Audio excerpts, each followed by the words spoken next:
కలియుగ వైకుంఠంగా భావించే తిరుమల క్షేత్రం వైసీపీ మూకలు చేస్తున్న రాజకీయం అసహ్యకరంగా మారుతోంది. 5 ఏళ్ల పాలనలో అన్యమత ప్రచారం, డిక్లరేషన్ వంటి అంశాలపై అనేక విమర్శలు ఎదుర్కొన్న వైసీపీ ఇప్పుడు ప్రతిపక్షంలోకి రాగానే వింత పోకళ్లకు తెరలేపింది. తిరుమల కొండపై ఎక్కడో ఒక ఖాళీ మద్యం సీసా కనిపించినా, అలిపిరి వద్ద మాంసాహారం ఉన్నా, దారి పక్కన విరిగిపోయిన శిలలు కనిపించినా వాటిని సోషల్ మీడియాలో పోస్ట్ చేస్తూ హిందూ ధర్మం ప్రమాదంలో ఉంది, తిరుమల అపవిత్రమైంది అంటూ పెద్ద ఎత్తున దుష్ప్రచారం చేస్తోంది. భక్తుల అత్యున్నత విశ్వాసాలకు కేంద్రమైన తిరుమల రాజకీయ క్రీడకు వేదికగా మారుస్తున్నారు. ఇలాంటి ప్రచారాల వెనుక మాజీ టీటీడీ చైర్మన్ భూమన కరుణాకర్ రెడ్డి ప్రమేయం ఉందన్న ఆరోపణలు రాజకీయ వర్గాల్లో బలంగా వినిపిస్తున్నాయి.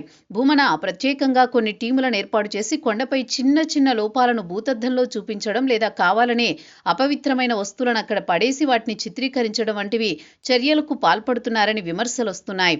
గోశాలల నిర్వహణపై ఆయన చేసిన ఘోరమైన ఆరోపణలు, హిందూ ధర్మ ప్రచార పరిషత్ కార్యకలాపాలపై చేస్తున్న వ్యాఖ్యలు వివాదమయ్యాయి. రాజకీయాల్లో విమర్శలు, ప్రతివిమర్శలు సహజం. కానీ కోట్లాది మంది ఆరాధ్య దైవమైన వెంకటేశ్వర స్వామి క్షేత్రాన్ని ఇందుకు వాడుకోవడం అత్యంత దురదృష్టకరమన్న అభిప్రాయం వ్యక్తమవుతోంది. కొండపైకి వచ్చే సామాన్య భక్తుల మనసుల్లో భయాందోళనలు కలిగించడం, క్షేత్ర పవిత్రతపై అనుమానాలు రేకెత్తించడం ద్వారా వైసీపీ ఏం సాధించాలనుకుంటోందనే ప్రశ్నలు తలెత్తుతున్నాయి.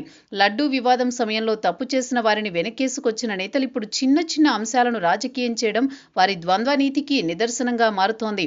టీటీడీ అనేది ఒక స్వయం ప్రతిపత్తి గల పటిష్టమైన వ్యవస్థ. అలిపిరి దగ్గర భద్రత నుంచి కొండపై పారిశుద్ధ్యం వరకు వేల సిబ్బంది నిరంతరం శ్రమిస్తారు. వైసీపీ నేతలు చేస్తున్న ఈ ప్రచారం కేవలం ప్రభుత్వంపైనే కాకుండా వ్యవస్థలో పనిచేసే ఉద్యోగుల మనోధైర్యాన్ని కూడా దెబ్బతీస్తోంది.